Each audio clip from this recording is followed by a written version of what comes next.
Hi, Dr. Joe Spoo, the Gun Dog Doc, with your Eukanuba Duck Dog tip. We're at the first week of November here in South Dakota, and we had a wicked cold snap come through. You can see on the lake behind me, which is a pretty good sized lake, that we got ice forming on the shores. The small stuff on the drive up this morning was all frozen. The migration is kind of here in a big full swing. There's a flock of snow geese just over the hill behind me feeding right now.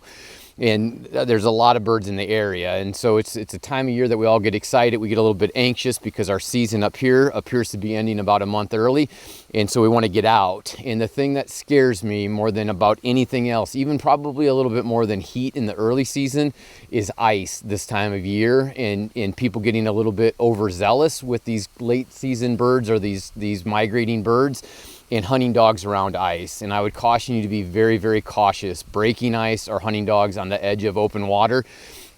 We see it every year, unfortunately, where somebody drops a bird out on the ice or near the edge of the ice, and either the dog breaks through, retrieving on top of that thin ice, or if the duck is on the edge of the ice and dives under, the dog goes under and gets trapped under the ice. That happens every year, unfortunately. In some years, we also end up with humans having the same thing happen.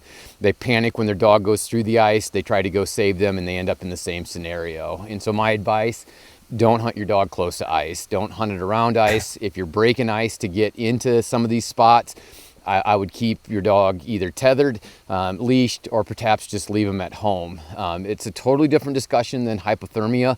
I have no problems with these dogs that are conditioned hunting in these conditions, in these cold water. We're well below zero with the wind chill. It was 3 degrees when I woke up.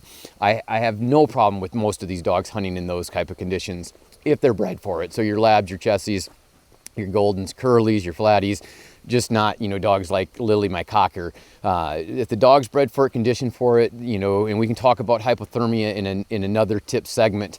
It's a whole different discussion. I don't get as worried about that as I do with these dogs getting trapped under ice. So this time of year, be very conscious of your setup, be conscious of where you're dropping birds, and be aware of the conditions that you're getting your hunting buddy into.